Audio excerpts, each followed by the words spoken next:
Hello students. इस video में हम नाइन्थ क्लास मैथ एनसीईआरटी की जो न्यू बुक है गणिता मंजरी, इसके chapter number 3 the world of numbers को कंटिन्यू करेंगे।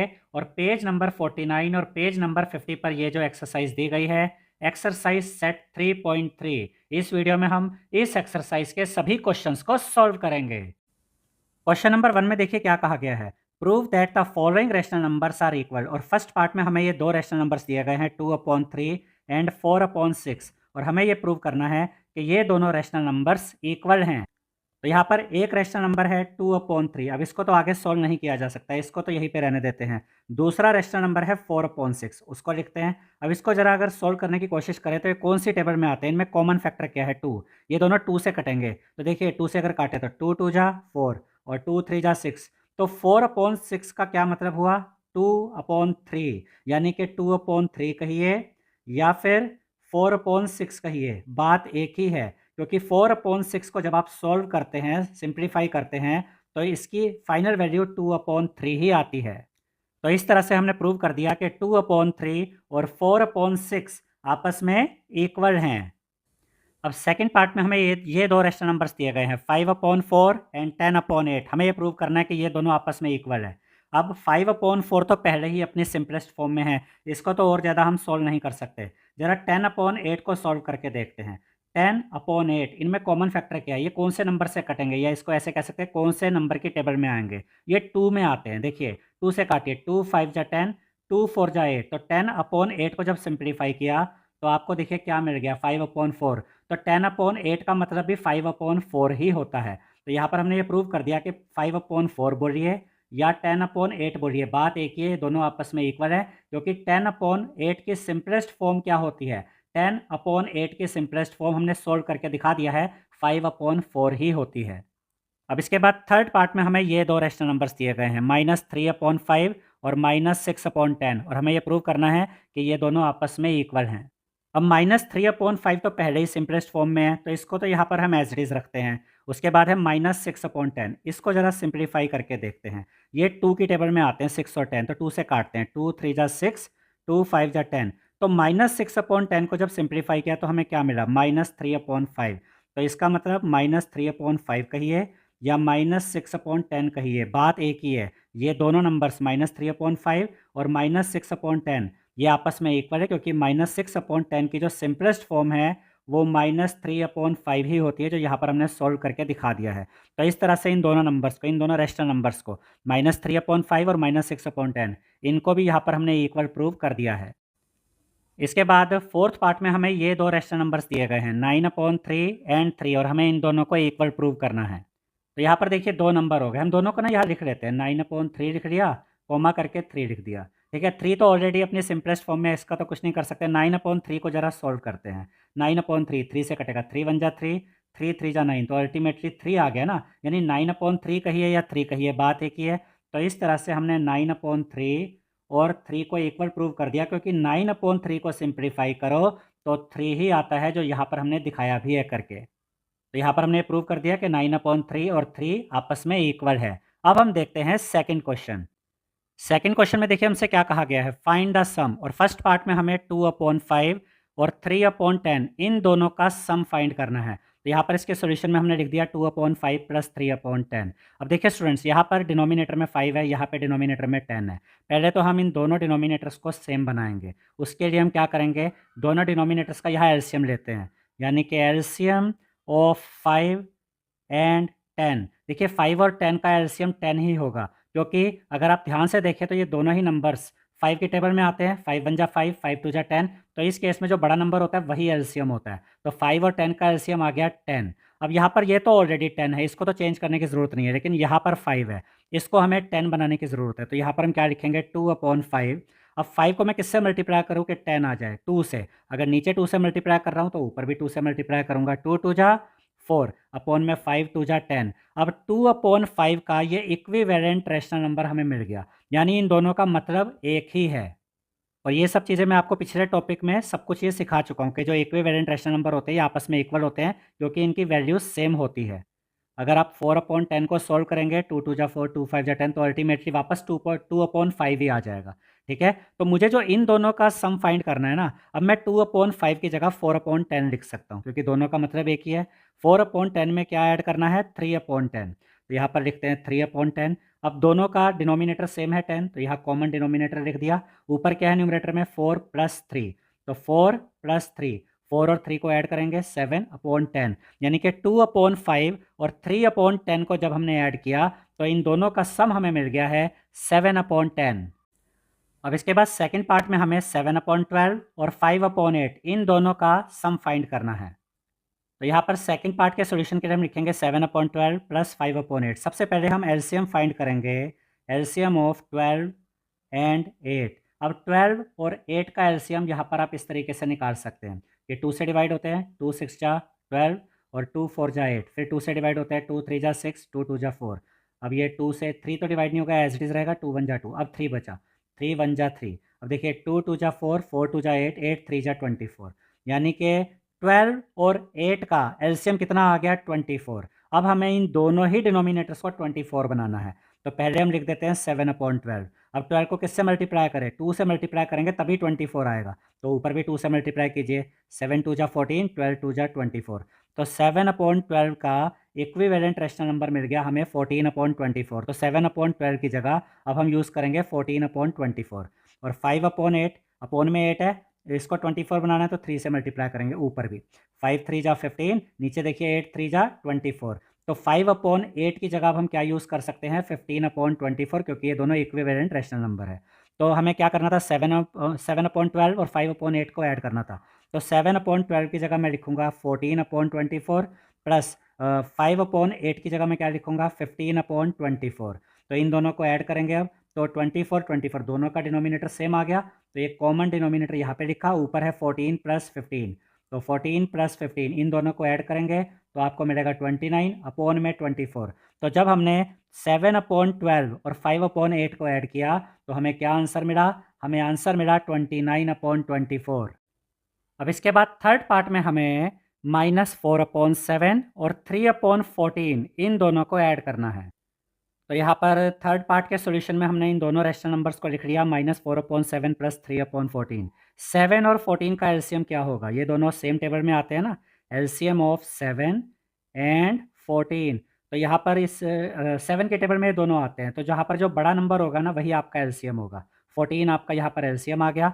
अब यहाँ पर इधर तो ऑलरेडी आपका डिनोमिनेटर में 14 है, इसको तो चेंज करने की ज़रूरत नहीं है। यहाँ अपोन में 7 है, तो इसको 14 बनाने के लिए 2 से मल्टीप्लाई करना पड़ेगा, तो -4/7 लिखा, नीचे यहाँ 2 से मल्टीप्लाई किया तो ऊपर भी 2 से मल्टीप्लाई करेंगे, -4 × 2 करेंगे, यह आ जाएगा -8/14। और -8/14 -4/7 का ही इक्विवेलेंट रैशनल नंबर है, तो -4/7 की जगह अब हम क्या यूज़ कर सकते हैं, -8/14। और अब दोनों के डिनोमिनेटर सेम हो गए ना, यहाँ पर भी अपोन में 14 आ गया, इधर भी अपोन में 14 है, तो यहाँ पर इसको हम ऐसे लिखेंगे, -4/7 की जगह लिखेंगे -8/14, उसमें ऐड कर देंगे 3/14। अब यहाँ पर आपका डिनोमिनेटर सेम है, वो डिनोमिनेटर नीचे लिखा, ऊपर क्या है, -8, तो ये -8 + 3, ठीक है, -8 और +3 है ना, 8 में से 3 गया 5, बड़े नंबर का साइन यानी कि माइनस का साइन आएगा, तो वो माइनस आप यहाँ लगा सकते हैं, चाहे तो इधर भी लगा सकते हैं, मैं यहाँ लगा देता हूँ -5 और अपोन में 14। तो जब हमने -4/7 और 3/14 को ऐड किया तो हमें आंसर क्या मिला, -5/14। तो यहाँ पर ये क्वेश्चन नंबर 2 भी कंप्लीट हो गया है। अब हम देखेंगे क्वेश्चन नंबर 3। थर्ड क्वेश्चन में देखिए क्या कहा गया है, फाइंड द डिफरेंस, और फर्स्ट पार्ट में हमें 5/6 में से माइनस करना है 1/4 को, तो बिल्कुल पिछले क्वेश्चन जैसा ही है, वहाँ पर ऐड करना था, यहाँ सब्ट्रैक्ट करना है। तो फर्स्ट पार्ट के लिए यहाँ पर हम लिख लेते हैं 5/6 - 1/4। तो सबसे पहले तो यहाँ 6 और 4 का एलसीएम फाइंड करेंगे, तो यहाँ पर हम लिखेंगे एलसीएम ऑफ 6 एंड 4। और ये एलसीएम कैसे फाइंड करेंगे, यहाँ पर आप 6 लिखिए, यहाँ 4 लिखिए, कॉमा लगा के, 2 से कटते हैं ना, 2 3 जा 6, 2 2 जा 4। अब ये 3 तो नहीं कटता, 3 को यहाँ ऐसे रखेंगे, 2 2 से कट जाएगा, 2 1 जा 2, 3 किससे कटेगा, 3 से, 3 1 जा 3, 2 2 जा 4, 4 3 जा 12। तो 6 और 4 का एलसीएम कितना आ गया, 12। अब यहाँ पर ये दोनों डिनोमिनेटर्स हमें 12 बनाने हैं, क्योंकि हमें ये ध्यान रखना होता है कि दोनों डिनोमिनेटर्स को सेम बनाना होता है। तो यहाँ पे दोनों डिनोमिनेटर्स को हम 12 कैसे बनाएंगे, 5/6 लिखिए। 6 को किससे मल्टीप्लाई करोगे 12 बन जाए 2 से, तो ऊपर भी 2 से मल्टीप्लाई होगा। 5 2 जा 10 अपॉन 6 2 जा 12। तो 5/6 का इक्विवेलेंट रैशनल नंबर आ गया 10/12। तो 5/6 की जगह हम क्या यूज़ कर सकते हैं 10/12। उसके बाद हम यहाँ पर लिखते हैं 1/4। अब 4 को किससे मल्टीप्लाई करेंगे 3 से, तो ऊपर भी 3 से मल्टीप्लाई होगा। 1 3 जा 3 और 4 3 जा 12। तो 1/4 का इक्विवेलेंट रैशनल नंबर आ गया 3/12। तो 1/4 की जगह हम 3/12 यूज़ करेंगे। अब ये जो 5/6 माइनस 1/4 है, इसको हम इस तरीके से लिख सकते हैं। 5/6 की जगह 10/12 माइनस का साइन, 1/4 की जगह 3/12। दोनों का डिनोमिनेटर सेम है ना 12, तो यहाँ पे डिनोमिनेटर 12 लिखा, ऊपर क्या लिखेंगे 10, फिर माइनस का साइन और 3। ठीक है, अब उसके बाद 10 माइनस 3 करेंगे तो 7 आ जाएगा, अपॉन में 12। तो अब हम ये कह सकते हैं कि जब हमने 5/6 में से माइनस किया 1/4 को, तो हमें इनका डिफरेंस, इनका आंसर मिला 7/12। अब हम देखते हैं इसी क्वेश्चन का सेकंड पार्ट। सेकंड पार्ट में देखिए क्या दिया गया है। 11/8 में से माइनस करना है 3/4 को। तो पहले तो इन दोनों के डिनोमिनेटर सेम बनाते हैं। देखिए यहाँ पर 8 और 4 है, तो यहाँ पर हम लिखेंगे एलसीएम ऑफ 8 एंड 4। अब 8 और 4 सेम टेबल में आते हैं, 4 की टेबल में आते हैं, तो इस केस में जो बड़ा नंबर होता है वही आपका एलसीएम होता है। तो 8 और 4 का एलसीएम आपका क्या आ गया 8।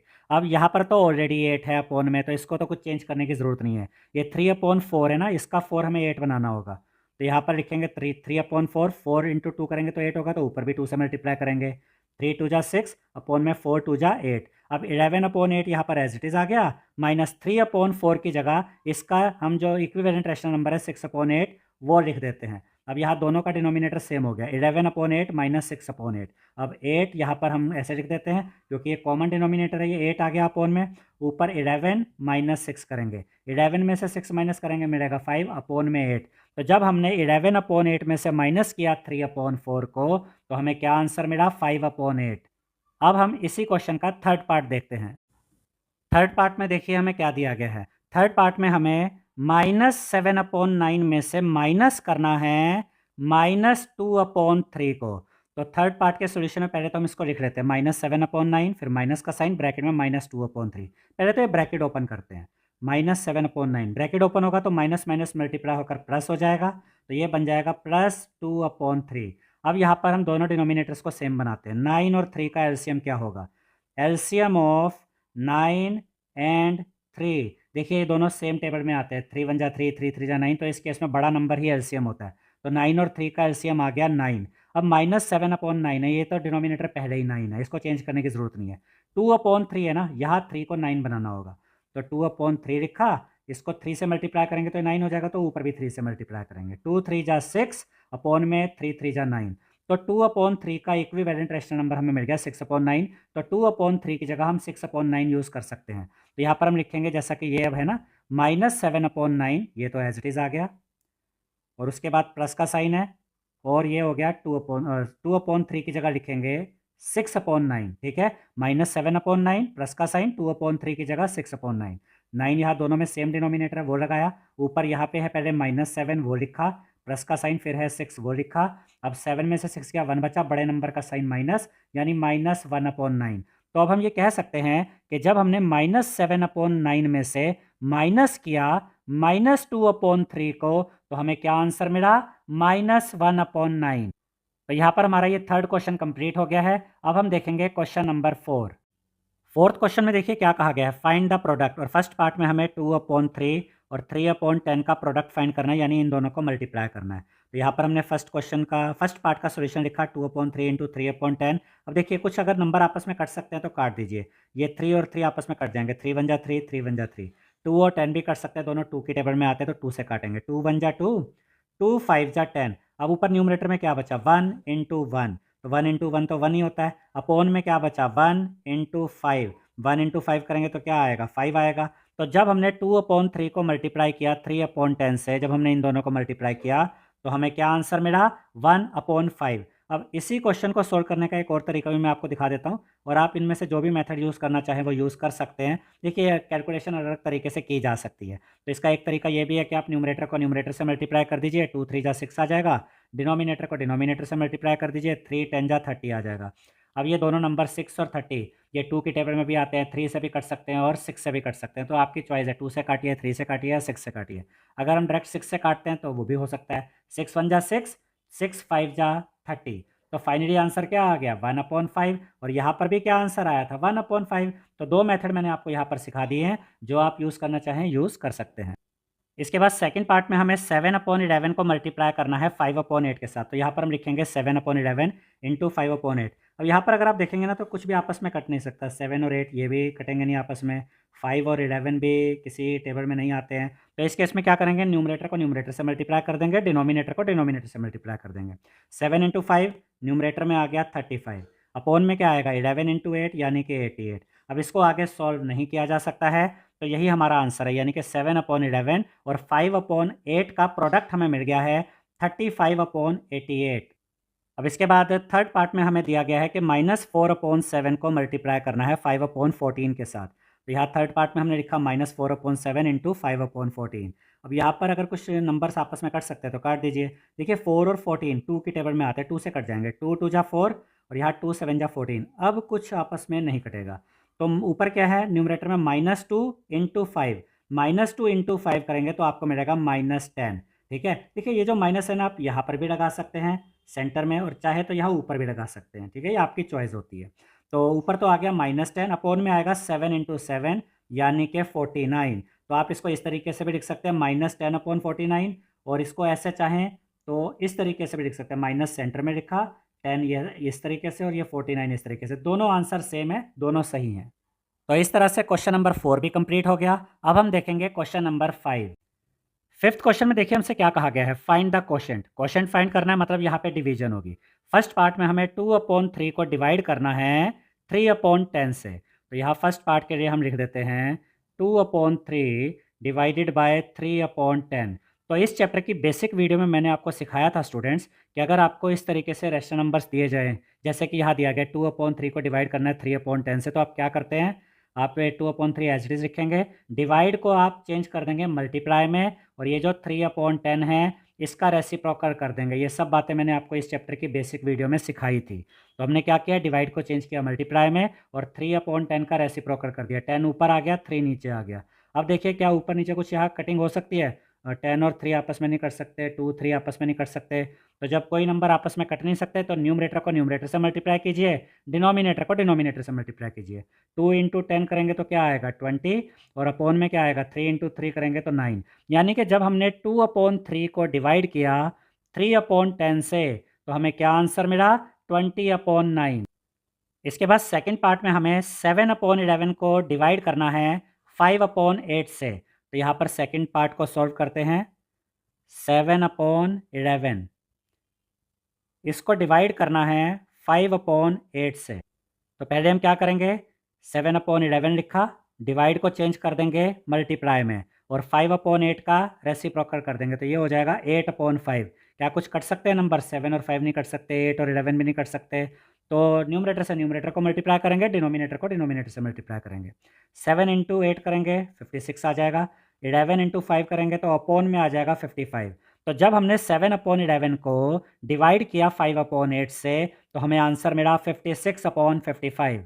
अब हम इसी क्वेश्चन का थर्ड पार्ट देखते हैं। थर्ड पार्ट में हमें -4/7 को डिवाइड करना है 5/14 से, तो इसके सॉल्यूशन में यहाँ पर हमने लिख दिया -4/7, इसको डिवाइड करना है 5/14 से, तो -4/7 लिखा, डिवाइड को चेंज किया मल्टीप्लाई में, 5/14 का रेसिप्रोकल किया, 14 ऊपर आ गया, 5 नीचे आ गया। अब 7 और 14 आपस में कट सकते हैं, दोनों 7 की टेबल में आते हैं, तो 7 से काटेंगे, 7 1 जा 7, 7 2 जा 14, अब और कुछ नहीं कटेगा। तो न्यूमरेटर को न्यूमरेटर से मल्टीप्लाई करेंगे, डिनोमिनेटर को डिनोमिनेटर से। न्यूमरेटर में है -4 इंटू 2, -4 इंटू 2 करेंगे तो मिलेगा -8, और अपॉन में क्या आ जाएगा 1 इंटू 5 यानी कि 5। तो जब हमने -4/7 को डिवाइड किया 5/14 से, तो हमें क्या आंसर मिला -8/5। तो इस तरह से क्वेश्चन नंबर 5 भी कंप्लीट हो गया है। अब हम देखेंगे क्वेश्चन नंबर 6। सिक्स क्वेश्चन में हमसे कहा गया है शो दैट, यहाँ ब्रैकेट में दिया गया 1/2 plus 3/4 multiply by 8/3 is equal to 1/2 into 8/3 plus 3/4 into 8/3। तो ये जो लेफ्ट हैंड साइड है ना, हमें इस लेफ्ट हैंड साइड को और इस राइट हैंड साइड को इक्वल शो करना है। यानी कि हमें ये दिखाना है कि ये दोनों साइड्स आपस में इक्वल हैं। तो यहाँ पर पहले हम क्या करेंगे, ये ब्रैकेट वाले पार्ट को सॉल्व करते हैं। यहाँ पे डिनोमिनेटर 2 है, यहाँ पे डिनोमिनेटर 4 है। हमें क्या करना है, इन दोनों रैशनल नंबर्स को पहले ऐड करना है। तो यहाँ पर मैं आपको एक तरीका बता देता हूँ किस तरीके से आप एलसीएम लेते हैं और किस तरीके से इसको सॉल्व करते हैं। 2 और 4 का एलसीएम क्या आ जाएगा, 4, क्योंकि ये दोनों एक ही टेबल में आते हैं, तो इस केस में जो बड़ा नंबर है वही एलसीएम होगा। आपने एलसीएम इस तरीके से लिख दिया। अब आप क्या करिए, ये मैं आपको एक और तरीका बता रहा हूँ इस तरीके से, यानी कि एलसीएम कैसे लिया जाता है, कैसे सोल्व किया जाता है इसके लिए। 2 और 4 का एलसीएम आ गया 4, वो आपने यहाँ पर लिखा। इस एलसीएम 4 को आप इस डिनोमिनेटर 2 से डिवाइड कर दीजिए। 4 को 2 से डिवाइड करेंगे 2 आ जाएगा। उस 2 को मल्टीप्लाई कर दीजिए न्यूमरेटर यानी 1 से। 2 को 1 से मल्टीप्लाई करेंगे 2 आ जाएगा, प्लस का साइन। अब इस 4 को डिवाइड कीजिए इस डिनोमिनेटर 4 से। 4 को 4 से डिवाइड करेंगे 1 आएगा। उस 1 को न्यूमरेटर यानी 3 से मल्टीप्लाई कर दीजिए। 1 इंटू 3 करेंगे 3 आ जाएगा। तो यहाँ पर आपको क्या मिल गया, 2 + 3 अपॉन में 4। अभी हम लेफ्ट हैंड साइड को सॉल्व कर रहे हैं सिर्फ, ठीक है। और इंटू में 8/3। अब देखिए 2 + 3 क्या हो गया, 5। 2 + 3 हो गया 5 अपॉन में 4। इसको इंटू करना है 8/3 के साथ। 8 और 4 आपस में सॉल्व हो सकते हैं, 2 से भी कट सकते हैं, 4 से भी कट सकते हैं, तो हम 4 से काट देते हैं। 4 1 जा 4, 4 2 जा 8। अब देखिए 5 इंटू 2 करेंगे तो ऊपर आ जाएगा 10, नीचे क्या है 1 इंटू 3 यानी कि 3। तो जब हमने लेफ्ट हैंड साइड को सॉल्व किया ना, लेफ्ट हैंड साइड को सॉल्व करके हमें मिल गया 10/3। अब हम राइट हैंड साइड को सॉल्व करेंगे। तो यहाँ पर हमें जो ये राइट हैंड साइड दी गई थी, इसको यहाँ पर हमने लिख लिया 1/2 इंटू 8/3 प्लस 3/4 इंटू 8/3। अब देखिए स्टूडेंट्स, 8 और 2 आपस में कट सकते हैं, 2 के टेबल में आते हैं। 2 1 जा 2, 2 4 जा 8। और यहाँ पर भी देखिए 4 और 8 है, आपस में कट सकते हैं। 4 1 जा 4, 4 2 जा 8। और ये 3 और 3 भी आपस में कट सकते हैं। 3 1 जा 3, 3 1 जा 3। अब यहाँ पर क्या बचा, 1 इंटू 4, तो यहाँ ऊपर तो 4 आ जाएगा। अपोन में क्या है 1 इंटू 3, 1 इंटू 3 क्या होता है 3। तो यहाँ पर हमें मिल गया 4/3 प्लस का साइन। यहाँ पर है 1 इंटू 2 यानी कि 2 अपॉन में 1 इंटू 1, 2/1। इसको हम सिर्फ 2 भी कह सकते हैं, 2/1 भी लिख सकते हैं। अब हमें इसको सॉल्व करना है। यहाँ पे अपॉन में 3 है, यहाँ पे अपॉन में 1 है। 3 और 1 का जो एलसीएम आएगा वो आ जाएगा 3। अब इस 3 को डिवाइड कीजिए इस डिनोमिनेटर 3 से। 3 को 3 से डिवाइड किया 1 आएगा। 1 इंटू ऊपर वाले न्यूमरेटर 4 से मल्टीप्लाई कर दीजिए। 1 इंटू 4, यहाँ 4 लिखेंगे, प्लस का साइन। 3 को डिवाइड कीजिए 1 से, मिलेगा 3। उस 3 को मल्टीप्लाई कर दीजिए ऊपर वाले 2 से। 3 2 जा 6। तो आपको अल्टीमेटली क्या मिला, आपको मिल गया है 4 + 6 यानी कि 10/3। तो अब आप देख सकते हैं कि राइट हैंड साइड भी 10/3 आ गई और लेफ्ट हैंड साइड भी 10/3 ही आई थी। इसका मतलब कि ये जो लेफ्ट हैंड साइड ये और ये जो राइट हैंड साइड है, ये आपस में इक्वल है, ये हमने शो कर दिया है। तो यहाँ पर फाइनली हम लिख सकते हैं hence LHS is equal to RHS। तो इस तरह से क्वेश्चन नंबर 6 भी कंप्लीट हो गया है। अब हम देखेंगे क्वेश्चन नंबर 7। सेवेंथ क्वेश्चन में देखिए हमसे क्या कहा गया है, simplify the following using the distributive property, यानी कि हमें डिस्ट्रीब्यूटिव प्रॉपर्टी का यूज़ करके इसको सॉल्व करना है। तो इसके सॉल्यूशन में पहले तो हम इसको लिख लेते हैं 7/9 ब्रैकेट में है 6/7 -3/4। अब क्योंकि हमें कहा गया है कि डिस्ट्रीब्यूटिव प्रॉपर्टी का यूज़ करना है, तो अब ये ब्रैकेट वाले पार्ट को हम पहले सॉल्व नहीं करेंगे। डिस्ट्रीब्यूटिव प्रॉपर्टी का यूज़ करके इसको सिंप्लीफाई करने का ये मतलब है कि ये जो 7/9 है ये 6/7 के साथ ही मल्टीप्लाई होगा और उसके बाद यही 7/9 -3/4 के साथ ही मल्टीप्लाई होगा। और यहाँ पर कोई साइन नहीं है, तो इसका मतलब यहाँ पे मल्टीप्लाई का साइन है। तो पहले तो हम 7/9 को मल्टीप्लाई करते हैं 6/7 के साथ। उसके बाद ये 7/9 पॉजिटिव है ना, तो यहाँ प्लस का साइन आएगा और 7/9 आएगा। अब इसको मल्टीप्लाई करेंगे -3/4 के साथ। अब देखिए 7 से 7 कट जाएगा, 7 1 जा 7, 7 1 जा 7। यहाँ 6 है, यहाँ अपॉन में 9 है, ये भी 3 से कटते हैं।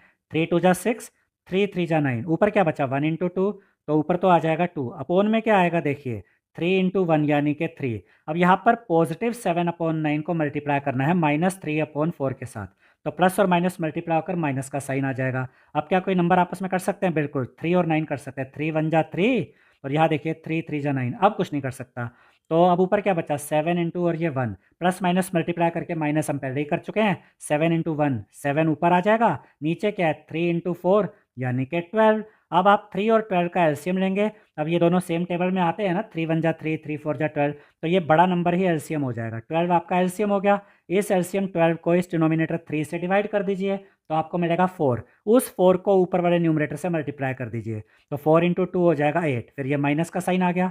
12 को 12 से डिवाइड कीजिए, मिलेगा 1। उस 1 को इस 7 से मल्टीप्लाई कीजिए, मिलेगा 7। तो आपको मिल गया 8 माइनस 7 अपॉन में 12। 8 माइनस 7 क्या होता है? 1 अपॉन में 12। तो हमें फाइनली क्या आंसर मिल गया? 1 अपॉन 12। तो यहाँ पर डिस्ट्रीब्यूटिव प्रॉपर्टी का यूज़ करके जब हमने इसको सॉल्व किया, जो कि यहाँ पर गिवन था, तो हमें फाइनल आंसर मिल गया है 1 अपॉन 12। तो यहाँ पर ये क्वेश्चन नंबर 7 भी कंप्लीट हो गया है। अब हम देखेंगे क्वेश्चन नंबर 8। 8th क्वेश्चन में देखिए क्या कहा गया, find the rational number x such that. अब यहाँ पर हमें दिया गया 5/6 ब्रैकेट में x plus 3/5 is equal to 5/6x plus 1/2। यानी कि हमें x की कोई ऐसी वैल्यू बतानी है। देखिए यहाँ पर भी x है, यहाँ पर भी x है। हमसे ये कहा गया है कि x की कोई ऐसी वैल्यू बताइए जिससे कि ये दोनों साइड्स आपस में इक्वल हो जाएं। दूसरे शब्दों में कहें तो x की जगह हम क्या वैल्यू रखें जिससे कि ये दोनों साइड्स इक्वल हो जाए, ये हमें बताना है। तो यहाँ पर हमने ये दोनों साइड्स लिख दी है। अब हम इनको सॉल्व करते हैं। देखिए यहाँ 5/6 जो है ना, ये इन दोनों के साथ मल्टीप्लाई होगा। यहाँ पर कोई साइन नहीं है, मतलब मल्टीप्लाई का साइन है। तो ये 5/6 एक्स के साथ ही मल्टीप्लाई होगा और 3/5 के साथ भी। तो यहाँ पर हम इसको ऐसे लिखेंगे 5/6 इंटू एक्स। उसके बाद ये 5/6 पॉजिटिव है ना, तो प्लस का साइन आएगा, प्लस 5/6। और अब ये मल्टीप्लाई होगा 3/5 के साथ। राइट हैंड साइड में 5/6x प्लस 1/2 है, इसको एज इट इज़ रखिए। अब देखिए 5/6 इंटू एक्स, इसको हम ऐसे लिख सकते हैं 5/6x प्लस, अब यहाँ पर देखिए 5 से 5 कट जाएगा, 5 1 जा 5, 5 1 जा 5, और 3 और 6 भी सॉल्व हो सकता है। 3 1 जा 3, 3 2 जा 6। तो यहाँ ऊपर क्या बचा? 1 इंटू 1 यानी कि 1, अपोन में क्या बचा? 2 इंटू 1 यानी कि 2। अब ज़रा ध्यान से देखिए, दोनों साइड्स बिल्कुल सेम आई हुई हैं। दोनों साइड सेम आ गई ना, 5/6x प्लस 1/2, और इधर देखिए 5/6x प्लस 1/2।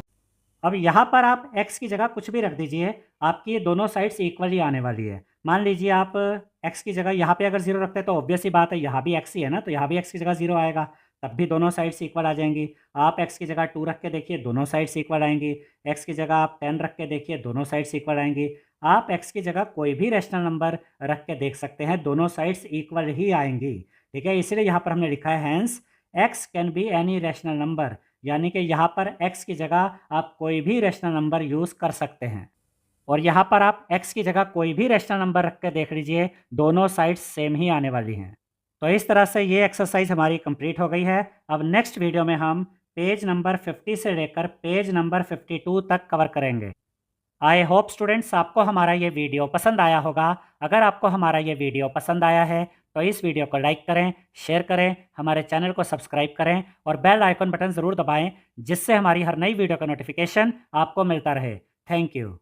यहाँ पर देखिए हमें क्या दिया गया है, representation of rational numbers on the number line, यानी कि रैशनल नंबर्स को नंबर लाइन पे कैसे रिप्रेजेंट किया जाता है, ये हम सीखेंगे। अब यहाँ पर देखिए क्या बताया गया है, we already know that integers can be represented on a number line. ये आप पहले ही सीख चुके हैं कि जो इंटीजर्स होते हैं उनको नंबर लाइन पे रिप्रेजेंट किया जा सकता है। To do this we first choose a point and mark it as 0। जैसा कि यहाँ इस नंबर लाइन पर आप देख सकते हैं कि एक लाइन ड्रॉ की गई है और यहाँ पर ये 0 मार्क किया गया है। कॉल्ड द ओरिजिन, इसको यहाँ पर कहते हैं origin. Moving 1 unit to the right gives the point representing 1। अगर आप इसके राइट में जाते हैं तो यहाँ पर आपको अगला नंबर राइट में मिलता है 1, यानी कि 0 के राइट में पॉजिटिव इंटीजर्स होते हैं। 2 units to the right gives 2। अगर आप 2 यूनिट इधर आ गए तो ये आपको मिलेगा 2, एंड सो ऑन, इस तरीके से चलता रहता है। यानी कि 0 में आप राइट में 1 यूनिट आए, 1 मिल गया, 2 यूनिट आगे आए, 2 मिल गया, 3 यूनिट आगे आए, 3 मिल गया, इस तरीके से चलता है। Similarly moving 1 unit to the left of the origin gives -1। ऐसे ही 0 के लेफ्ट में अगर आप आते हैं 1 यूनिट तो आपको मिलता है -1। 2 यूनिट लेफ्ट में आए तो इससे मिलेगा -2, फिर आगे -3, फिर -4, यही लिखा है, and so on. Each integer lies at an equal distance from the next one. और यहाँ पर आप देख सकते हैं इन सबके बीच में ना इक्वल डिस्टेंस होता है। तो जब भी आप नंबर लाइन ऐसे ड्रॉ करते हैं तो इसमें आपको जो डिस्टेंस है ना, ये सारे डिस्टेंस ये इक्वल बनाने होते हैं। ठीक है, ऐसा नहीं कि कहीं बड़ा डिस्टेंस कर लिया कहीं छोटा कर लिया, नहीं। This is represented in figure 3.3। Figure 3.3 में ये जितना भी यहाँ पर हमने पढ़ा और समझा है ये सब यहाँ पर दिखाया गया है। अब इसके बाद क्या बताया गया, देखिए rational numbers can also be represented on the number line, यानी कि रैशनल नंबर्स को भी हम नंबर लाइन पे रिप्रेजेंट कर सकते हैं। अनलाइक इंटीजर्स दे मे लाई बिटवीन टू इंटीजर्स, यानी कि इंटीजर्स जैसे आपने यहाँ पर देखे ना, जैसे इंटीजर में हमने देखा 0 आया, फिर 1 आया, फिर 2 आया, फिर 3 आया, और इधर लेफ्ट में -1, -2, -3। तो थोड़ा सा इंटीजर से अगर हम अलग तरीके से इसको देखें तो जो रैशनल नंबर्स होंगे ना वो इंटीजर्स के बीच में आते हैं, दो इंटीजर्स के बीच में। ठीक है, कैसे वो अभी हम देखेंगे। फॉर एग्जाम्पल ये है 1/2। ठीक है, 1/2 कहाँ आता है, 1/2 होगा 0 और 1 का मिड पॉइंट बिल्कुल इसके सेंटर में। For example 1/2 lies exactly half way between 0 and 1। तो ये 0 और 1 के बिल्कुल बीच में आएगा 1/2। और अगर हम एक और रैशनल नंबर यहाँ पर देखें -3/4, तो ये आएगा -1 और 0 के बीच में, जैसा कि इस फिगर में दिखाया गया है। जरा ये -3/4 देखते हैं, इसको अगर आप सॉल्व करेंगे तो आपको मिलेगा -0.75। तो ये -1 के क्लोज रहेगा, तो ये बिल्कुल मिड पॉइंट नहीं होगा, 0 और -1 का मिड पॉइंट नहीं होगा, बल्कि ये -1 के ज़्यादा क्लोज है। तो ये देखिए -3/4 जो है वो 0 और -1 के बीच में आया, और 1/2 जो है ये 0 और 1 के बीच में आया। अब इसके बाद क्या बताया गया देखिए, to represent a rational number, एक रैशनल नंबर जिसको आप रिप्रेजेंट करना चाहते हो नंबर लाइन पे, जो P/Q की फॉर्म में है और यहाँ डिनोमिनेटर यानी Q 0 के इक्वल नहीं है, ऑन द नंबर लाइन, आपको ये रैशनल नंबर रिप्रेजेंट करना है नंबर लाइन पे। तो क्या करेंगे इसके लिए, divide the unit interval the distance between two consecutive integers into Q equal parts. इसका मतलब क्या होता है ये अभी मैं आपको एग्जांपल के द्वारा समझाऊंगा। ठीक है, अभी हम सिर्फ इसको इतना समझ लेते हैं कि अगर आपको P/Q एक रैशनल नंबर है जो नंबर लाइन पे आपने रिप्रेजेंट करना है, तो उसके लिए आपको क्या कहा गया है, divide the unit interval the distance between two consecutive integers into Q equal parts, यानी जितना डिनोमिनेटर होता है उतने ही पार्ट्स में आप दो इंटीजर्स के बीच में जो गैप है ना उसको उतने ही पार्ट्स में डिवाइड कर दीजिए। ये क्या होता है अभी आपको सब कुछ समझ में आ जाएगा। उसके बाद then move P parts from 0 to right if the number is positive and to the left if it is negative. और उसके बाद हम क्या करते हैं, P मतलब न्यूमरेटर, उसके बाद हम न्यूमरेटर के हिसाब से राइट या लेफ्ट जाते हैं। अगर न्यूमरेटर पॉजिटिव है तो राइट साइड में जाएंगे, न्यूमरेटर नेगेटिव है तो लेफ्ट में जाएंगे। अब मैं एग्जांपल के द्वारा ये पूरा कंसेप्ट, ये जो यहाँ हमने पढ़ा, इसको आपको समझाता हूँ। और यहाँ पर ये एग्जांपल दिया गया है, फॉर एग्जांपल टू रिप्रेजेंट 3/4। देखिए आपको 3/4 को रिप्रेजेंट करना है नंबर लाइन पे। तो सबसे पहले ध्यान दीजिए अपोन में 4 है। ठीक है, अब देखिए for example to represent 3/4, divide the interval between 0 and 1 into 4 equal parts and move 3 parts to the right from 0। अब इसका मतलब क्या हुआ, इसका ये मतलब है कि आपका जो ये 3/4 है ना, पहले तो आपको ये ध्यान रखना है कि ये 0 और 1 के बीच में आएगा। अगर आप 3/4 को सॉल्व करते हैं तो 0.75 आता है, तो ये 0 और 1 के बीच में आता है। तो आपका पहला काम पता है क्या होगा, ये चीज़ मैं आपको यहाँ पर ही सिखा रहा हूँ इस एग्जाम्पल के द्वारा, कि पहले आप एक इस तरीके से, आपका पहला काम है यहाँ पर ये नंबर लाइन ड्रॉ करना। उसके बाद यहाँ पर आपने मार्क कर लिया 0। ठीक है, अब यहाँ पे डिनोमिनेटर चेक कीजिए, डिनोमिनेटर क्या है 4। तो यहाँ पर आप 0 के बाद अगला पार्ट क्या लिख, अच्छा यहाँ पर एक तो ये सेम डिस्टेंस होने चाहिए, ये आपको याद रखना है, ये डिस्टेंस आपका सेम होना चाहिए। 0 के बाद आप राइट में आते हैं क्योंकि पॉजिटिव रैशनल नंबर है ना 3/4। तो अपोन में 4 है तो पहले आप लिखेंगे 1/4 ईजी, उसके बाद लिखेंगे 2/4। आप कहेंगे यहाँ तो 1/2 लिखा है, देखिए 1/4 के बाद यहाँ अगर आप 2/4 लिखते हैं तो कट करने के बाद 1/2 ही तो आ जाता है। तो ये 1/2 जो है ना, ये और कुछ नहीं, 1/4 के बाद आपने 2/4 ही लिखा था, और वो 2/4 को सॉल्व किया तो अब वो सिंपलेस्ट फॉर्म में आ गया 1/2। अब जैसे 1/4 फिर 2/4, उसके बाद आता है 3/4, और उसके बाद आता है 4/4। और 4/4 क्या होता है, 4/4 1 ही होता है। तो जब यहाँ पर हमने 1 लिखा तो इसका मतलब हम इसको कॉन्टिन्यूशन में ही लिख रहे हैं, 0, उसके बाद 1/4, फिर 2/4, फिर 3/4 और फिर 4/4, और 4/4 का मतलब हो गया 1। और यहाँ पर आप देख सकते हैं कि हमने 3/4 को नंबर लाइन पे रिप्रेजेंट कर दिया है, और ये 0 के राइट साइड में आया है, और यही चीज़ यहाँ बताई गई थी।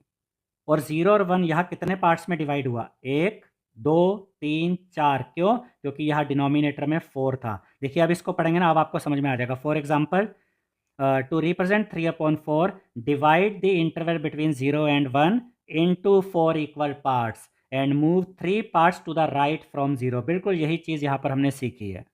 तो अपोन में जो नंबर होगा ना, अपोन में अगर 4 है तो यहाँ पर ये 4 इक्वल पार्ट्स में डिवाइड हुआ, 1, 2, 3, 4। अगर यहाँ अपोन में 7 होता तो ये 7 इक्वल पार्ट्स में डिवाइड होता, 1/7, 2/7, 3/7, ऐसे कर करके हम आगे बढ़ते हैं। अब यहाँ पर मैं अपनी तरफ से एक एग्जांपल ले लेता हूँ। मान लीजिए कि आपको 9/7 को नंबर लाइन पे दिखाना है, किसको, 9/7 को। तो आप कैसे दिखाएंगे, तो आप इस तरीके से एक नंबर लाइन ड्रॉ करेंगे। याद रखिएगा कि इस तरह का कोई क्वेश्चन अगर आपको एग्जाम में आ जाता है तो आपको स्केल का यूज़ करना है, ठीक है? क्योंकि यहाँ पर आपको सेम इक्वल यूनिट्स का इंटरवल भी लेना होता है। तो यहाँ पर हमें 9/7 को नंबर लाइन पर दिखाना है। तो 0 के बाद हम क्या लिखेंगे? 1/7। जैसे कि यहाँ 3/4 था तो पहले क्या आया था? 1/4, फिर 2/4, फिर 3/4। तो वैसे ही 1/7, फिर लिखेंगे 2/7, 3/7, 4/7, 5/7, 6/7। अब ये जो 7/7 है ना, ये अल्टीमेटली कट के 1 बन जाएगा। तो यहाँ पर मैं लिख दूंगा 1। अब ये 1 और कुछ नहीं 7/7 है। तो उसके बाद क्या आएगा? 8/7। सिंपल, हम कॉन्टिन्यूशन में चल रहे हैं। 9/7 यही तो हमें रिप्रेजेंट करना था। फिर देखिए 10/7, 11/7, फिर 12/7, 13/7 और 14/7 का मतलब क्या होता है? कटिंग करेंगे इसकी तो ये आ जाएगा 2। तो 14/7 की जगह लिखेंगे 2। तो आपका जो 9/7 आपको रिप्रेजेंट करना था नंबर लाइन पे, वो इस तरीके से आप रिप्रेजेंट कर सकते हैं। और यहाँ पर आप देख सकते हैं कि जो 9/7 है, ये 1 और 2 के बीच में कहीं पर आया है। और अगर आप 9 को 7 से डिवाइड करेंगे तो आपको 1 पॉइंट समथिंग मिलता है। तो पता चल जाता है कि 1 और 2 के बीच में है। तो यहाँ पर बुक में ये जो एग्जाम्पल था 3/4, ये जब हमने रिप्रेजेंट किया तो ये 0 और 1 के बीच में आया। जबकि ये जो एग्जाम्पल मैंने आपको सिखाया 9/7, ये 1 और 2 के बीच में आया। अब आगे देखिए क्या बताया गया है। Even fractions greater than 1 can be located on the number line in this way. यानी इसी तरीके से ये जो तरीका हमने सीखा, जो 1 से भी बड़े जो आपके फ्रैक्शंस होते हैं, जैसे कि 9/7, इसकी वैल्यू 1 से तो बड़ी थी ना, तो 1 से बड़े जो फ्रैक्शन होते हैं उनको भी हम नंबर लाइन पे दिखा सकते हैं। ये ऑलरेडी मैं ऊपर आपको ये बता चुका हूँ। आगे फॉर एग्जाम्पल जैसे कि 9/4 है। अब 9/4 को अगर आप मिक्स फ्रैक्शन में लिखेंगे तो आपको मिलेगा 2:1/4। इससे पता चलता है कि ये 2 से बड़ा है और 3 से छोटा है, तो ये 2 और 3 के बीच में आएगा। So it lies between 2 and 3। और उसके बाद क्या कहा गया है? We divide the interval between 2 and 3 into 4 equal parts and move 1 part to the right of 2। देखिए सिंपल वही चीज़ है जो यहाँ पर मैंने आपको ये एग्जाम्पल के द्वारा समझाई थी। यहाँ पर आपको कौन सा नंबर रिप्रेजेंट करना है? 9/4। तो इस तरीके से आप ये एक नंबर लाइन यहाँ पे ड्रॉ करेंगे। पहले तो यहाँ पर आपने 0 मार्क किया, अपॉन में 4 है ना, तो आप इस तरीके से स्टार्ट करेंगे। अच्छा, ये सारे जो गैप है ये आपके सेम इक्वल होने चाहिए। ऐसा नहीं कि कहीं गैप ज़्यादा है कहीं गैप कम है। तो 9/4 है, अपॉन में 4 है ना, तो 1/4 सबसे पहले आएगा। 0 से राइट में आप एक यूनिट आगे गए, 1/4। उसके बाद फिर यहाँ पर आया 2/4 और 2/4 को जब आपने सोल्व किया तो ये बन गया 1/2, इसलिए यहाँ पर 1/2 लिखा है। फिर आगे 3/4, फिर उसके बाद 4/4, 4/4 मतलब 1, फिर 5/4, फिर 6/4। अब ये 6/4 है तो 2 2 जा 4, 2 3 जा 6, तो ये क्या बन जाएगा? 3/2। उसके बाद 7/4 और फिर आया 8/4। और 8/4 का मतलब क्या होता है? 2 होता है ना, कट करके 2 ही आता है, तो ये आ गया 2। फिर आता है 9/4 जो कि आपको रिप्रेजेंट करना था। उसके बाद क्या आता है? 10/4। ये हो गया 2 2 जा 4, 2 5 जा 10, यानी कि 5/2।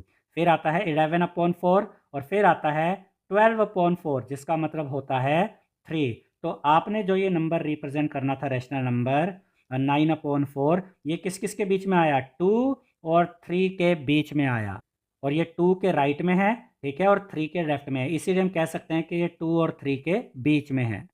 और यहाँ पर अगर आप देखेंगे तो 2 और 3 के बीच में भी अगर आप देखें तो कितना गैप बन रहा है? 1 2 3 4, क्योंकि डिनोमिनेटर में क्या था? 4 था, इसलिए। और ऐसे यहाँ पर 0 से 1 तक देखेंगे तो 1 2 3 4 का गैप, और 1 से 2 के बीच में देखेंगे तो 1 2 3 4 का गैप। तो देखिए जो डिनोमिनेटर है ना, उतने ही गैप में आपको यहाँ पर बांटना होता है। तो 0 से 1 के बीच में भी 4 का गैप आया, 1 से 2 के बीच में भी 4 का गैप आया, और 2 से 3 के बीच में भी 4 का गैप आया। और यहाँ पर ये 9/4 हमने नंबर लाइन पे रिप्रेजेंट कर दिया। अब इसके बाद हमें ये थिंक एंड रिफ्लेक्ट दिया गया है, और इसमें देखिए क्या कहा गया है? Try and represent 8/5 and -7/4 on a number line. हमें इन दो रेशनल नंबर्स को नंबर लाइन पे दिखाना है। अब यहाँ पर ना ये नहीं बताया गया कि इन दोनों नंबर लाइंस को सिंगल नंबर लाइन पर दिखाना है या अलग अलग नंबर लाइन पर दिखाना है, ये यहाँ पर क्लियर नहीं है। तो यहाँ पर मैं आपको दोनों तरीक़ों से ये करके दिखा देता हूँ कि अगर अलग अलग नंबर लाइन पर इनको दिखाना है तो कैसे दिखाएंगे, और सिंगल नंबर लाइन पर दिखाना है तो कैसे दिखाएंगे। तो पहले हम 8/5 को रिप्रेजेंट करेंगे नंबर लाइन पे, ठीक है? तो यहाँ पर देखिए अपॉन में 5 है, इस चीज़ को आपने ध्यान रखना है। तो यहाँ पर आपने एक ये लाइन ड्रॉ करी, यहाँ पर हम मार्क कर देते हैं 0 को, और आपने उसके बाद सेम गैप लेना है, ठीक है? तो आप ये स्केल स्केल का यूज़ करके आप इसको बनाएंगे, सेम गैप लेंगे। तो अपॉन में 5 है, तो सबसे पहले यहाँ पर आएगा 1/5, उसके बाद आएगा 2/5, फिर आएगा 3/5, उसके बाद आएगा 4/5, उसके बाद आएगा 5/5। उसके अच्छा 5/5 का मतलब क्या होता है? 1 होता है। तो यहाँ पर आप 5/5 की जगह 1 भी लिख सकते हैं। उसके बाद फिर कंटिन्यूएशन में चलेगा ये 5/5 के बाद 6/5, फिर ये 7/5 और यहाँ आ गया 8/5 जो हमें चाहिए। हम थोड़ा सा आगे बढ़ते हैं, ये 9/5 और यहाँ आ जाएगा 10/5 और 10/5 का मतलब क्या होता है? 2, क्योंकि 10/5 को जब आप सॉल्व करते हैं तो 5 1 जा 5, 5 2 जा 10, आपको 2 ही तो मिलता है। तो यहाँ पर आपको 8/5 रिप्रेजेंट करना था। आप इस तरीके से 8/5 को नंबर लाइन पे रिप्रेजेंट कर देंगे। और 8/5 कहाँ आना चाहिए? 1 और 2 के बीच में आना चाहिए। अगर आप 8 को 5 से डिवाइड भी करें तो क्या आता है? 5 1 जा 5, उसके बाद क्या बचा? 3 और डेसिमल लगाने के बाद 0 आ गया, 30 बन गया 1.6, यानी कि 1 और 2 के बीच में आना चाहिए। तो यहाँ पर आप देख सकते हैं कि जो 8/5 है वो 1 और 2 के बीच में ही आ रहा है। अब इसके बाद हम -7/4 को नंबर लाइन पे रिप्रेजेंट करेंगे। अच्छा, उससे पहले एक चीज़ और कि यहाँ पर 8/5 था, अपॉन में 5 था ना, तो 0 और 1 देखिए कितने पार्ट्स में डिवाइड हुआ? 1 2 3 4 5 इक्वल पार्ट्स में। ऐसे ही 1 और 2 भी कितने इक्वल पार्ट्स में डिवाइड हुआ? 1 2 3 4 5 इक्वल पार्ट्स में। ये चीज़ें पहले भी मैं आपको बता चुका हूँ, यहाँ पर सिर्फ मैं आपको ये वेरीफाई कर रहा हूँ कि ये ऐसे ही होता है। जो अपॉन में नंबर होगा ना 5, उतने ही पार्ट्स में आप इनको डिवाइड करते हैं। अब इसके बाद ये नंबर लाइन बनाई हमने। अब हमें -7/4 को रिप्रेजेंट करना है नंबर लाइन पे। अपॉन में 4 है और ये नेगेटिव रैशनल नंबर है, तो 0 के लेफ्ट साइड में आएगा। तो आप इसमें कैसे लिखेंगे? लेफ्ट साइड में पहले आएगा -1/4, फिर -2/4 और -2/4 को आप कैसे लिख सकते हैं? देखिए -2/4 है, 2 1 जा 2, 2 2 जा 4, तो -2/4 को आप -1/2 भी लिख सकते हैं, बात एक ही है। फिर उसके बाद -3/4, इसके बाद आता है -4/4 और -4/4 अगर आप लिखते हैं तो ये कट के क्या बन जाता है? -1, तो इसकी जगह आप -1 लिख सकते हैं।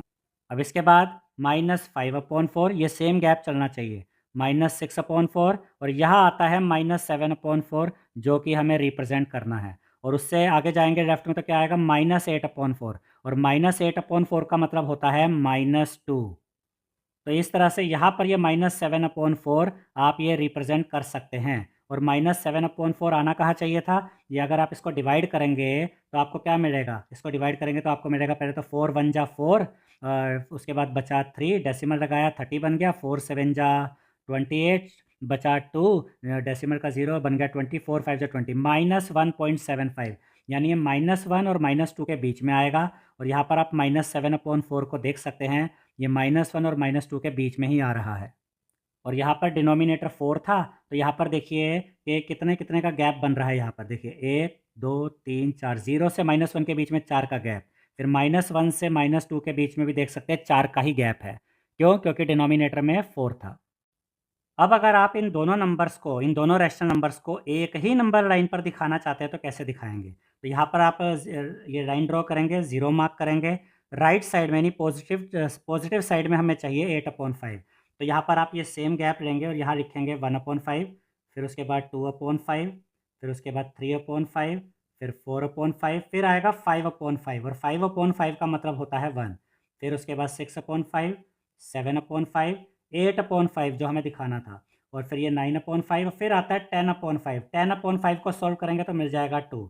तो आपको जो 8/5 रिप्रेजेंट करना है वो यहाँ पर आप इस तरीके से रिप्रेजेंट कर सकते हैं। अब इसी नंबर लाइन पर आपको -7/4 भी दिखाना है, तो ये नेगेटिव साइड में जाएगा। अपॉन में 4 है तो -1/4, -2/4, -3/4, -4/4। अच्छा, ये -2/4 जो यहाँ आया था, इसको अगर आप सॉल्व करेंगे तो आपको मिलेगा -1/2। इसको ऐसे लिख सकते हैं और -4/4 को आप ऐसे लिख सकते हैं -1। फिर उस ये हो गया -4/4 यानी कि -1, फिर -5/4, फिर है -6/4। अब -6/4 जो है इसको आप कैसे लिखेंगे? 2 2 जा 4, 2 3 जा 2, यानी इसको आप -3/2 भी लिख सकते हैं। इसका मतलब यही है -6/4। फिर -7/4 जो हमें दिखाना था यहाँ पे, और फिर आता है -8/4 जिसका मतलब होता है -2। तो इस तरह से यहाँ पर इसी एक नंबर लाइन पर आपने -7/4 को भी दिखा दिया यहाँ पर, और यहाँ पर आपने पॉजिटिव 8/5 को भी दिखा दिया।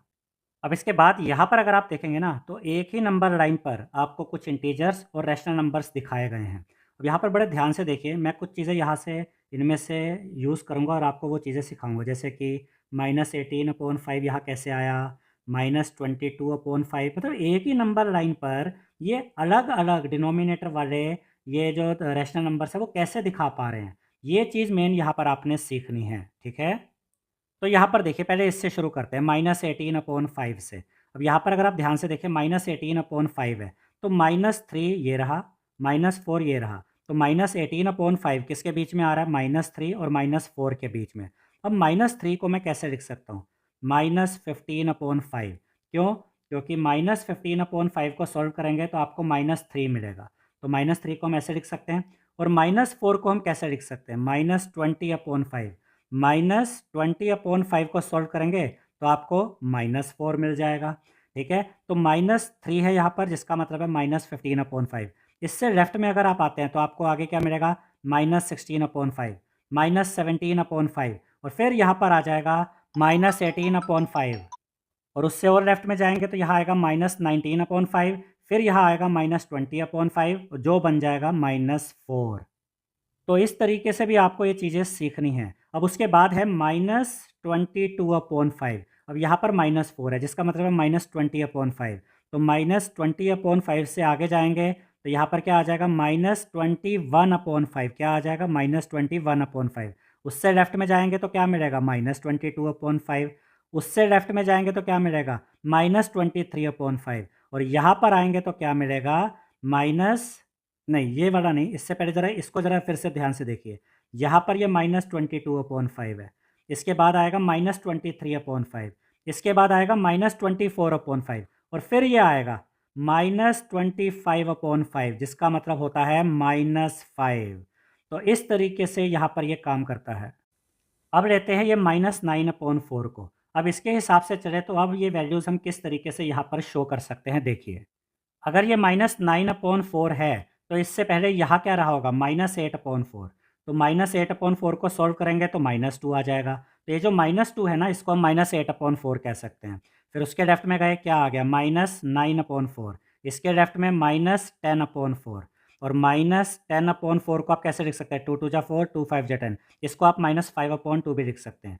तो -9/4, उसके लेफ्ट में -10/4, उसके लेफ्ट में -11/4 और उसके लेफ्ट में यहाँ पर अब इस -3 को हम कैसे लिख सकते हैं? -12/4। -12/4 को जब आप सॉल्व करते हैं तो आपको मिलता है -3। तो अब ये -2 है और यहाँ ये -3 है और यहाँ पर अगर आप इसको अपोन में 4 के हिसाब से देखेंगे ना, तो इसको अब आप ऐसे बोलेंगे -8/4, -9/4, -10/4, -11/4 और यहाँ आ गया -12/4 यानी कि -3।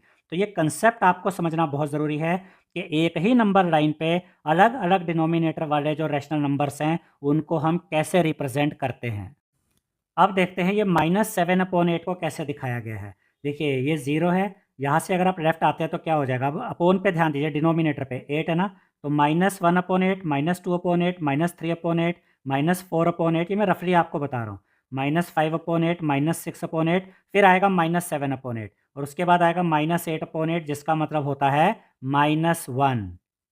अब बात करते हैं ये 7/8 की। तो ये आपका पॉजिटिव है, तो 0 के बाद 1/8, 2/8, 3/8, 4/8, 5/8, 6/8, फिर 7/8, फिर यहाँ 8/8 यानी कि 1। तो यहाँ पर आपने ये ध्यान रखना है कि जब अपोन में 8 है, तो ये 0 और -1 ये भी 8 इक्वल पार्ट्स में बटे, 0 और 1 ये भी इक्वल पार्ट्स में बटे। इसको ध्यान में रखना ज़रूरी है क्योंकि इसके बाद जैसे 3/2 को दिखाया गया है। अपोन में 2 है ना, तो 1 और 2 अब यहाँ पर 2 इक्वल पार्ट्स में बटेंगे। देखिए, क्या 1 को मैं ऐसे लिख सकता हूँ 2/2, 2/2 का मतलब 1 है। उसके बाद क्या आया? 3/2 और उसके बाद क्या आया? 4/2 और 4/2 का मतलब क्या होता है? 2। तो जो भी डिनोमिनेटर में नंबर होगा ना, उतने ही पार्ट्स में आपको डिवाइड करना होता है। अब इसके बाद यहाँ पर रिप्रेजेंट किया गया है 9/4 को, इसका भी लॉजिक समझिए। 2 को मैं कैसे लिख सकता हूँ? 8/4, इसका मतलब 2 ही होता है ना 8/4 का मतलब। तो 2 को यहाँ ऐसे लिख सकते हैं 8/4। उसके बाद अगला क्या आया? 9/4। कितने पार्ट्स में डिवाइड होगा अब ये? 2 से लेकर 3 तक 4 पार्ट में। 9/4, 10/4, 11/4 और फिर ये आएगा 12/4। 12/4 मतलब 3 ही तो होता है। तो यहाँ पर ये 1 2 3 4 पार्ट्स में डिवाइड हो गया, 4 इक्वल पार्ट्स में, क्योंकि डिनोमिनेटर 4 था। तो इस तरीके से 9/4 को भी रिप्रेजेंट करना आपने यहाँ पर देख लिया। अब इसके बाद यहाँ पर रिप्रेजेंट किया गया 26/7 को, तो यहाँ पर 3 आया हुआ है, तो 3 को मैं कैसे लिख सकता हूँ 21/7। 21/7 का मतलब 3 तो होता है, तो 3 को मैं क्या मानता हूँ यहाँ पे 21/7। तो उससे आगे बढ़ेंगे तो क्या आएगा 22/7, 23/7, 24/7, 25/7, 20, और उसके बाद यहाँ पर आता है ये 25/7, और उसके बाद 26/7, फिर 27/7, और फिर आता है 28/7, और 28/7 का मतलब होता है 4। तो यहाँ पे डिनोमिनेटर आपका 7 था, तो 3 और 4 को आपने कितने पार्ट्स में डिवाइड किया, 7 इक्वल पार्ट्स में। तो यहाँ पर ये 4 मतलब 28/7। आगे बढ़ेंगे तो 29/7, 30/7, 31/7, और उसके बाद ये आ जाएगा आपका 32/7, फिर 33/7, 34/7, और फिर आएगा 35/7, जिसका मतलब होता है 5। तो यहाँ पर ये जितने भी रैशनल नंबर्स हमको दिखाए गए थे वो हमने देख लिए।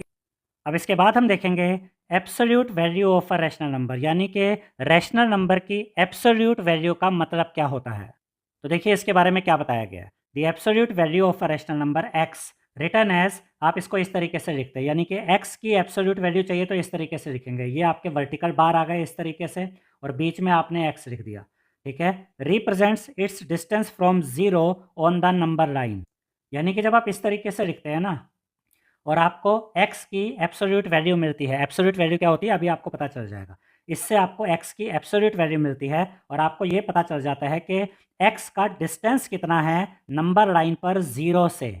अब ज़रा ध्यान से समझिएगा स्टूडेंट्स कि यहाँ पर ना नंबर लाइन पे वैल्यूज़ आपकी माइनस प्लस हो सकती हैं, लेकिन डिस्टेंस कभी भी नेगेटिव नहीं होता। अगर आप एक कदम भी चलते हैं, चाहे आप किसी भी डायरेक्शन में चले, आपका डिस्टेंस कुछ तो होता है ना, तो डिस्टेंस कभी भी नेगेटिव नहीं हो सकता। अगर आप कहें 0 से -1 तक का कितना डिस्टेंस है, तो आप 1 यूनिट लेफ्ट की तरफ आए हैं। डिस्टेंस आप नेगेटिव में नहीं बोलते, उसकी जो पोजीशन है वो आप कह सकते हैं -1, लेकिन डिस्टेंस कितना कवर हुआ 1 यूनिट। ऐसे ही 0 से +1 की तरफ गए, तब भी डिस्टेंस कितना कवर हुआ 1 यूनिट। दोनों ही केसेस में आपका आंसर तो पॉजिटिव आया ना। तो ये जो एब्सोल्यूट वैल्यू होती है ना, इसका यही मतलब होता है। जैसे कि मैं यहाँ पर 2 लिखता हूँ, तो यहाँ पर जब ये 2 को मैं इस एब्सोल्यूट वैल्यूज़ की फाइंड करूँगा तो ये +2 आएगी। अगर मैं इसमें -2 लिख देता हूँ ना, तब भी इसको बाहर निकालेंगे तो ये +2 बन जाएगा।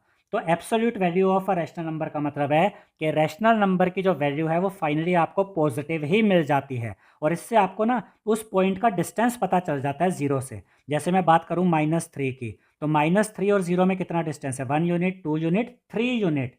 तो यहाँ पर आंसर आएगा +3 यूनिट। और 0 से 3 तक का डिस्टेंस कितना है 1 यूनिट, 2 यूनिट, 3 यूनिट। तो यहाँ भी आपका डिस्टेंस 3 यूनिट ही आ रहा है। तो डिस्टेंस आपका हमेशा पॉजिटिव में आता है, इसीलिए हम यहाँ पर एब्सोल्यूट वैल्यू निकालते हैं एक्स की, और इससे हमें पता चल जाता है कि जिस पॉइंट की हम बात कर रहे हैं, नंबर लाइन पे जिस पॉइंट की हम बात कर रहे हैं, उस पॉइंट का 0 से कितना डिस्टेंस है, तो वो हमें पॉजिटिव मिलना चाहिए, इसलिए हम ये एब्सोल्यूट वैल्यू निकालते हैं। अब यहाँ पर ये एग्जांपल देखिए, एग्जांपल दिया गया है कि अगर आप 5/3 की एब्सोल्यूट वैल्यू निकालते हैं तो वो 5/3 ही आएगी, लेकिन अगर आप -5/3 की एब्सोल्यूट वैल्यू निकालते हैं तो वो भी पॉजिटिव ही वैल्यू आएगी, यानी कि +5/3। तो ये एब्सोल्यूट वैल्यू से क्या होता है कि पॉजिटिव नंबर तो पॉजिटिव ही रहता है, लेकिन नेगेटिव नंबर भी जब उसकी एब्सोल्यूट वैल्यू निकाली जाती है तो वो भी पॉजिटिव हो जाता है, और 0 की एब्सोल्यूट वैल्यू तो 0 ही रहेगी, ठीक है। अब यहाँ पर देखिए, दस the absolute value of a positive number is the number itself. आप एक पॉजिटिव नंबर की एब्सोल्यूट वैल्यू निकाल रहे हैं तो वो तो सेम नंबर आ जाएगा, पॉजिटिव नंबर ही आ जाएगा। The absolute value of a negative number is it's positive value. लेकिन अगर आप एक नेगेटिव नंबर की एब्सोल्यूट वैल्यू निकालते हैं जैसे -3 की, तो ये भी आपको पॉजिटिव ही मिलेगी, ठीक है। Therefore the absolute value of any rational number is always non negative. किसी भी रैशनल नंबर की आप एब्सोल्यूट वैल्यू निकालिए, वो नॉन नेगेटिव ही आएगी, दूसरे शब्दों में कहें तो पॉजिटिव आएगी। दैट इज, अगर आप यहाँ पर x की जगह कोई भी वैल्यू रख देते हैं, -2, 2, 3 रख देते हैं, -7 रख देते हैं, +8 रख देते हैं, -9 रख देते हैं, तो जब भी आप इसकी एब्सोल्यूट वैल्यू निकालेंगे तो वो पॉजिटिव आएगी, जिसका मतलब हुआ कि किसी भी नंबर की एब्सोल्यूट वैल्यू या तो 0 के इक्वल होती है या 0 से बड़ी होती है, वो नेगेटिव नहीं हो सकती। और यहाँ पर इसका मेन यूज़ बताया गया है कि जो एब्सोल्यूट वैल्यू है ना, उसको डिस्टेंस फाइंड करने के लिए यूज़ किया जाता है, क्योंकि डिस्टेंस कभी भी नेगेटिव नहीं हो सकता, डिस्टेंस हमेशा ही पॉजिटिव रहना चाहिए। तो देखिए, for 2 rational numbers A and B, 2 rational numbers है ए एंड बी, यहाँ पर आप देख सकते हैं ए पॉइंट ये रहा, जो कि 3 को दिखा रहा है, और बी पॉइंट आपका -4 पे है। The distance between them on the number line is given by. तो अगर आपको ए और बी के बीच का डिस्टेंस चाहिए तो वो आप ऐसे निकालेंगे, ऐसे आप वर्टिकल बार लगाएंगे, इसमें ए माइनस बी लिखेंगे, और जब आप इसको ओपन करेंगे तो आपको इसकी पॉजिटिव वैल्यू मिलेगी, इसकी एब्सोल्यूट वैल्यू मिलेगी। तो यहाँ पर अगर वैल्यू माइनस भी आ जाएगी ना, तब भी जब ये ओपन होगा ये वर्टिकल बार और एब्सोल्यूट वैल्यू मिलेगी, तो वो डिस्टेंस आपका पॉजिटिव में चेंज हो जाएगा, क्योंकि डिस्टेंस हमेशा पॉजिटिव ही होता है। Figure 3.8 represents the distance between the integers -4 and -3। अब अगर आप ये वर्टिकल बार नहीं लगाते हैं, आप ये एब्सोल्यूट वैल्यू नहीं निकालते हैं, तो यहाँ पर देखिए, अगर आपको a माइनस बी निकालना है तो आप क्या करेंगे, आप a माइनस बी निकालना चाहते हैं तो आप यहाँ a की वैल्यू रखेंगे 3, उसमें से माइनस करेंगे b की वैल्यू यानी कि -4, तो आपको क्या मिलेगा, माइनस माइनस प्लस हो जाएगा, 3 + 4 7, यानी a, और जब हम कह रहे हैं ना a minus B is equal to 7, इसका मतलब a और b के बीच का डिस्टेंस हमें मिल गया 7, ये तो पॉजिटिव आ गया। लेकिन इसको मैं इस तरीके से भी तो कोशिश कर सकता हूँ कि अगर मैं b माइनस ए निकालूँ, देखिए आप a से b का डिस्टेंस निकालिए या b से a का डिस्टेंस निकालिए, बात तो एक ही है ना। अगर मैं b माइनस ए करता हूँ बिना वर्टिकल बार के, बिना एब्सोल्यूट वैल्यू निकाले, तब क्या होगा, b की वैल्यू कितनी है, -4, उसमें से क्या माइनस करेंगे, a की वैल्यू यानी कि 3, तब आपका आंसर क्या आ रहा है, -7। तो आप कहेंगे कि b और a के बीच का डिस्टेंस -7 है, नहीं, डिस्टेंस तो नेगेटिव हो ही नहीं सकता। अगर यहाँ पे डिस्टेंस 7 पॉजिटिव 7 आया है, तो यहाँ पर भी आपका डिस्टेंस पॉजिटिव 7 ही होना चाहिए। तो इस तरीके से जब हम ये डिस्टेंस निकालते हैं तो हम पहले ये वर्टिकल बार लगाते हैं। अब यहाँ पर आप a माइनस बी कीजिए या b माइनस ए कीजिए, बात एक ही है। कैसे, मैं यहाँ पर दिखाता हूँ। आप वर्टिकल बार लगाते हैं और a माइनस बी करते हैं। अब आप a की वैल्यू रखते हैं इसमें 3, ठीक है, उसमें से माइनस करते हैं b की वैल्यू यानी कि -4 को, ध्यान से देखिएगा। अब ये ऐसे ब्रैकेट ओपन करेंगे, 3 + 4, ये आपका हो जाएगा ऐसे 7, और ये बाहर आकर भी पॉजिटिव 7 है। लेकिन अगर आप b माइनस ए निकालेंगे तब क्या होगा, देखिए b माइनस है, वो भी वर्टिकल बार में, अब ये -7 नहीं आएगा, अब ये भी पॉजिटिव आएगा। b की वैल्यू रखेंगे -4, उसमें से माइनस करेंगे a की वैल्यू यानी कि -3। अब वर्टिकल बार और उसके अंदर -4 -3 ऐड होकर हो जाएगा -7, और जब इसको ओपन करेंगे, जब इसकी एब्सोल्यूट वैल्यू निकालेंगे, तो ये भी पॉजिटिव 7 ही आएगा। अब आप देख रहे हैं, अब आप a माइनस बी कीजिए या b माइनस ए कीजिए, दोनों केसेस में आपका डिस्टेंस पॉजिटिव 7 ही आ रहा है।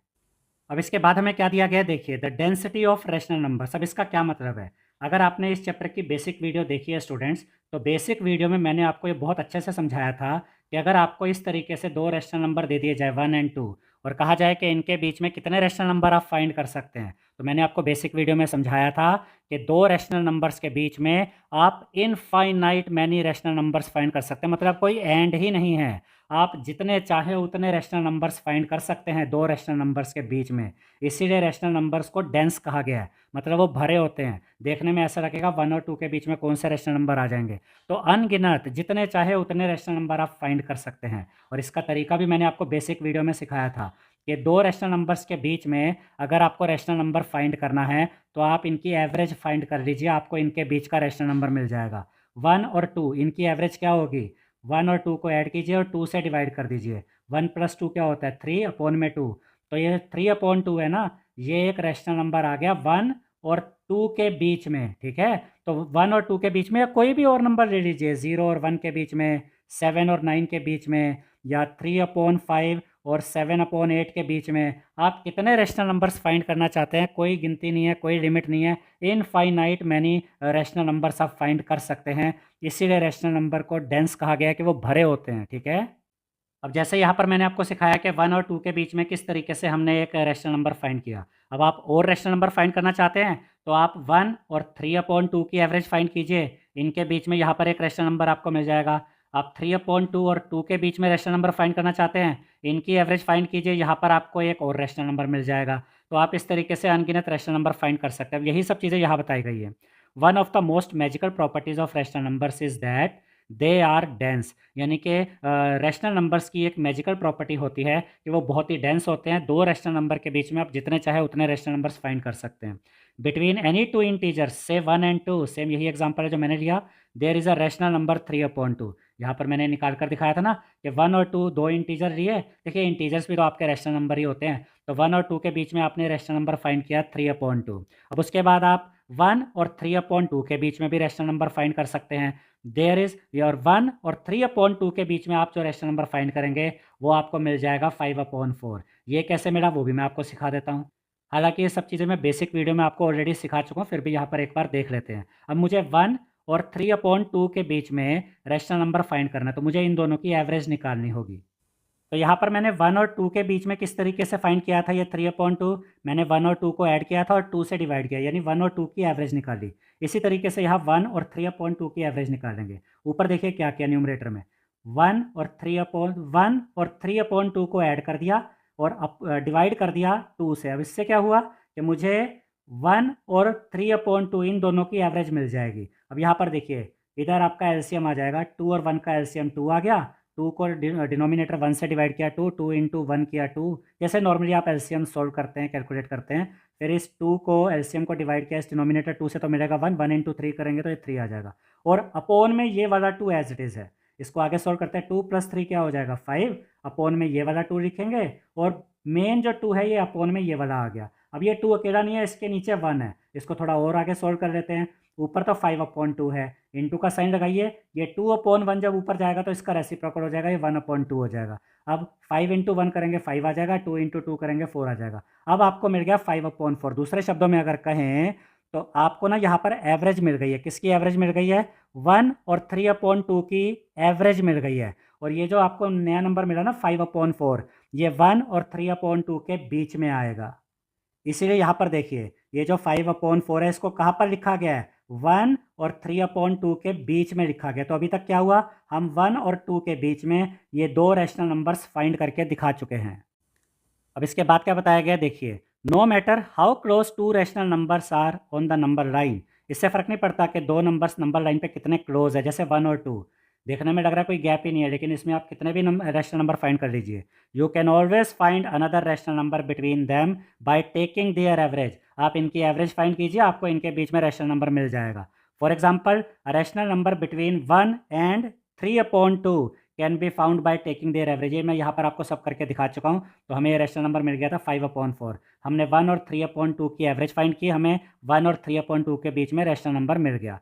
Try to explain why the average of two rational numbers a and b which is equals a plus b/2 is always a rational number between a and b। अब इस चीज़ को ना ज़रा ध्यान से देखिएगा, इसको मैं ज़रा इरेज कर रहा हूँ यहाँ से, आप इसको दोबारा देखना चाहें तो वीडियो बैक करके देख सकते हैं। यहाँ पर हमसे अब ये कहा गया स्टूडेंट्स, अगर आपके जैसे मैंने दो एग्जांपल यहाँ पर ये दो नंबर लिए 1 और 2, वो कह रहे हैं कि एक आपने रैशनल नंबर लिया a, एक रैशनल नंबर लिया b। अब आपको a और b के बीच में रैशनल नंबर फाइंड करना है, तो आप क्या करेंगे, a और b की एवरेज फाइंड करेंगे, यानी a और b को ऐड करेंगे और 2 से डिवाइड कर देंगे। वो यही कह रहे हैं कि अगर आपके पास दो रैशनल नंबर्स हैं a एंड b और आप इनकी एवरेज फाइंड करते हैं तो आपको मिलता है a + b/2। अब आपको ये बताने के लिए कहा गया है कि क्या आप इस चीज़ को एक्सप्लेन कर सकते हैं कि a और b की जो एवरेज आएगी ये a और b के बीच में ही आएगी, यानी इन दोनों की एवरेज से जो हमें आंसर मिलेगा वो आंसर, वो वैल्यू a और b के बीच में ही आएगा। ये आप कैसे एक्सप्लेन कर सकते हैं, तो मैं आपको बता दूं कि जब हम इस चैप्टर की एंड चैप्टर एक्सरसाइज देखेंगे ना, एक मिनट जरा आपको मैं दिखाई देता हूँ। जो इस चैप्टर की एंड चैप्टर एक्सरसाइज आएगी उसमें आई थिंक 15th क्वेश्चन है, वहाँ पर आपको इसका आंसर मिलेगा और मैं आपको अच्छे से एक्सप्लेन करूँगा इस चीज़ का। मतलब ये देखिए, ये वही चीज़ है जो ऊपर पूछी गई है, show that the rational number a + b/2 lies between the rational numbers a and b। तो जब ये क्वेश्चन मैं आपको एक्सप्लेन करूँगा तब आपको ये समझ में आ जाएगा कि a और b अगर आपको दो रैशनल नंबर दिए गए हैं तो उनकी एवरेज जो हम निकालते हैं वो एवरेज a और b के बीच में ही आती है। ये हम कैसे शो कर सकते हैं वो एंड चैप्टर एक्सरसाइज के क्वेश्चन नंबर 15 में मैं आपको एक्सप्लेन करूँगा, ठीक है। अब इसके बाद क्या कहा गया देखिए, this means that there are infinitely many rational numbers between any 2 points, यानी दो पॉइंट्स के बीच में आप infinite many rational numbers find कर सकते हैं। It feels as though the rational numbers must completely fill the number line leaving no gaps whatsoever but do they. तो इसका ये मतलब है स्टूडेंट्स कि ऐसा लगता है कि नंबर लाइन के ऊपर जो रैशनल नंबर्स होते हैं वो नंबर लाइन को पूरा फिल कर देते हैं और नंबर लाइन पर वो कोई भी गैप नहीं छोड़ते, दो रैशनल नंबर्स के बीच में कोई गैप नहीं होता। लेकिन ऐसा होता नहीं है, मैं पहले ही आपको समझा चुका हूँ कि दो रैशनल नंबर्स के बीच में आप जितने चाहे उतने रैशनल नंबर्स फाइंड कर सकते हैं। तो यहाँ पर हमारा ये टॉपिक कंप्लीट होता है। अब इसके बाद हमें ये एक्सरसाइज दी गई है, एक्सरसाइज सेट 3